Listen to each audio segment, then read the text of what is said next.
پچھلی آیات میں اللہ تعالیٰ نے زندگی کے گزارنے کے اصول بیان فرمائے،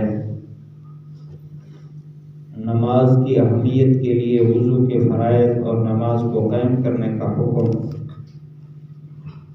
اور اسی طرح پوری زندگی میں اللہ تعالیٰ کی نعمتوں کو یاد کر کے اس کی فرما برداری کا حکم پچھلی آیت میں آیا۔ فرمایا کہ معاملات میں، لین دین میں، تعلقات میں کسی قوم کی دشمنی تمہیں ظلم اور زیادتی پر نہ ابھارے، بلکہ تمہاری زندگی میں انصاف ہونا چاہیے۔ چاہے جو آدمی تمہارے ساتھ زیادتی کرے، اللہ تعالیٰ خود ہی اس کو بدلہ دے گا، اور اللہ تعالیٰ تمہارے سارے احوال کو پوری طرح جانتا ہے۔ اب اس آیت میں اللہ تعالیٰ نے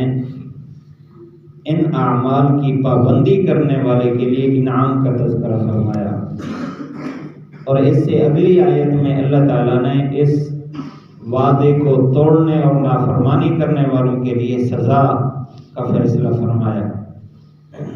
ظاہر بات ہے، جب اصول زندگی بیان کیا گیا تو کچھ لوگ اس کے موافق زندگی گزاریں گے، کچھ لوگ مخالفت کریں گے، سستی کریں گے۔ دونوں کے نتائج واضح فرما دیے۔ وعد اللہ الذین آمنوا، فرمایا اللہ نے وعدہ کیا ہے ان لوگوں سے جو ایمان لائے اور اعمال صالحہ کیے۔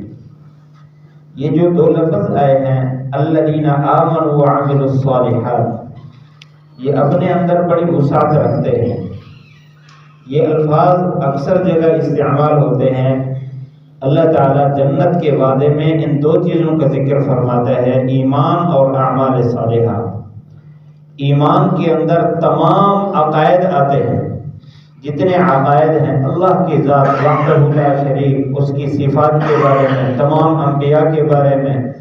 آپ صلی اللہ علیہ وسلم کی نبوت اور آپ کی رسالت، آپ کی ختم نبوت کے بارے میں، تمام آسمانی کتابوں کے بارے میں، قیامت کے بارے میں، جتنے عقائد اور نظریات قرآن و حدیث میں بیان کیے گئے وہ سارے کے سارے الذین آمنوا میں آتے ہیں۔ اور عامل الصالحات میں انسانی زندگی کے 5 شعبے ہیں اعمال کے۔ ایک شعبہ تو ایمان میں آ گیا، عقائد، دوسرے نمبر پر عبادات ہے، پھر معاملات ہیں، پھر معاشرت ہے، پھر اخلاقیات ہیں۔ یہ انسان کے اعمال ان 4 چیزوں میں گھومتے ہیں۔ انسان کے اندر عبادت کا جذبہ ہے، عبادت کیسے کرنی ہے؟ تو عامل الصالحات کا مطلب یہ ہے کہ تمام کام سنت کے مطابق کرے۔ صالح کہتے ہیں اچھا نتیجہ دینے والا، جس میں نقصان کوئی نہ ہو۔ وہ صرف ایک ہی طریقہ ہے جو آپ صلی اللہ علیہ وسلم نے امت کو دیا ہے۔ تو جو ایسے عقائد اور نظریات رکھے اور ایسے اعمال اختیار کرے، اس کے لیے لہم مغفرۃ و اجر عظیم، 2 انعام کا تذکرہ فرمایا۔ اور مفسرین فرماتے ہیں کہ الذین آمنوا میں انسان کی روحانیت کا تذکرہ ہے، یعنی اس کا دل اللہ کی طرف اس طرح لگاؤ کیے ہوئے ہو، کیونکہ والذین آمنوا اشد حبا للہ میں یہ خبر دی گئی ہے کہ ایمان والا ہے وہی جس کے دل میں اللہ تعالیٰ کی سخت محبت ہو، اشد محبت ہو، یعنی اس کا دل اللہ کی محبت سے بھرا ہوا ہو۔ اور عامل الصالحات کا مطلب ہے کہ اس کا ہر کام اللہ کو خوش کرنے کے لیے ہو، اور اللہ خوش ہوتا ہے اپنے پیارے محبوب صلی اللہ علیہ وسلم کے طریقے سے۔ تو اس لیے زندگی کا کوئی کام بھی کرے وہ سنت کے مطابق کرے، اللہ کی محبت سے اس کا دل بھرا ہوا ہو، اور اس کام میں اللہ تعالیٰ کی ذات پر اعتماد ہو، اس کو توکل ہو کہ میرے اسی کام میں مجھے دنیا کا بھی نفع ہے، آخرت کا بھی نفع ہے۔ اس یقین کے ساتھ اور ایسے اعمال کے ساتھ جو زندگی گزارتا ہے، لہم مغفرۃ، اس کی زندگی میں کوتاہیاں اللہ تعالیٰ معاف فرما دیتا ہے، اعمال سے معاف فرما دیتا ہے۔ اور اجر عظیم کا مطلب آخرت میں اللہ تعالیٰ اس کو بہت بڑا اجر جنت دینے والا ہے۔ مثال کے طور پر ایک فرض کو لے لیں، فرض کو ادا کرنے کے لیے اس سے پہلے وضو کیا جاتا ہے۔ اب جس آدمی کا یہ یقین ہو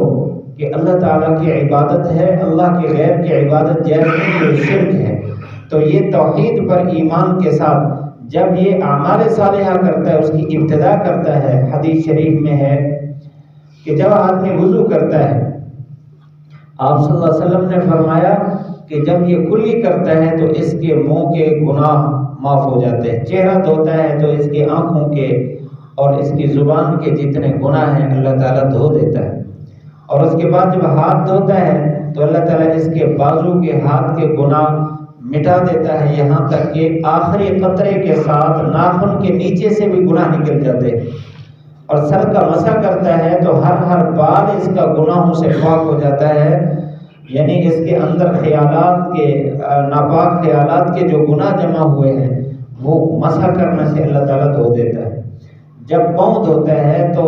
اس کے پاؤں کے سارے گناہ نکل جاتے ہیں، یہاں تک کہ آخری قطرے سے پاؤں کے ناخن کے نیچے سے بھی گناہ نکل جاتے ہیں۔ فرمایا کہ یہاں تک کہ جب اچھی طرح وضو کر لے توجہ کے ساتھ تو پھر وضو سے جب نکلتا ہے تو صغیرہ گناہوں سے بالکل صاف ہو جاتا ہے۔ مشکات شریف کی روایت ہے، اس کے بعد پھر اس نے نماز پڑھی ہے تو 2 رکعت پڑھتا ہے ایسی جس میں اللہ کے غیر کی طرف متوجہ نہیں ہوتا، تو جب یہ نماز سے فارغ ہوتا ہے تو یہ ایسے گناہوں سے پاک ہو جاتا ہے جیسے آج ابھی اس کی ماں نے اس کو جنا ہو، یعنی بالکل صاف ہو جاتا ہے۔ یہ ہے ایمان اور اعمال صالحہ کی برکت سے اس کے لیے مغفرت کے فیصلے، لہم مغفرت۔ اور اجر عظیم کیا ہے؟ اجر عظیم اللہ تعالیٰ اس کو دنیا میں بھی اجر عطا کرتا ہے کہ اس کو اللہ تعالیٰ بے حال نہیں چھوڑتا، ایسے کہ وہ مشکلات میں پریشانیوں میں گھرا رہے، اللہ تعالیٰ اس کے لیے راستہ نکالتا رہتا ہے۔ اس کے لیے اللہ تعالیٰ نے قرآن مجید میں ایک وعدہ فرمایا، مَن یتق اللہ یجعل لہ مخرجا، جو اللہ سے ڈرتا رہا اللہ مشکل وقت میں اس کے لیے راستہ نکال دیتے ہیں،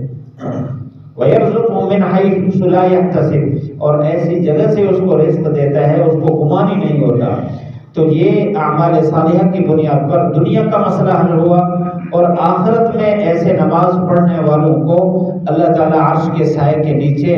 اس دن سایہ نصیب کرے گے جس دن عرش کے سائے کے علاوہ کوئی سایہ نہیں ہوگا اور ہر بندہ پریشان ہوگا، اور اللہ تعالیٰ جنت میں اعلیٰ مقام بھی نصیب فرمائے گا۔ یہ ہے اجر عظیم۔ تو زندگی کا کوئی لمحہ بھی انسان اگر اللہ کی ذات پر یقین، اعتماد اور اللہ تعالیٰ کے بتائے، اللہ کے نبی کے بتائے ہوئے تمام عقائد کو درست کر لے، ہر کام سنت کے مطابق کر لے، تو اس کی زندگی کا ہر کام عبادت ہے، اور وہ ہر کام اس کے لیے بخشش کا باعث بنتا رہتا ہے، اور جنت میں محلات تیار ہوتے رہتے ہیں۔ اللہ تعالیٰ ہم سب کو مکمل زندگی صحیح عقائد اور سنت کے مطابق زندگی گزارنے کی توفیق نصیب فرمائے۔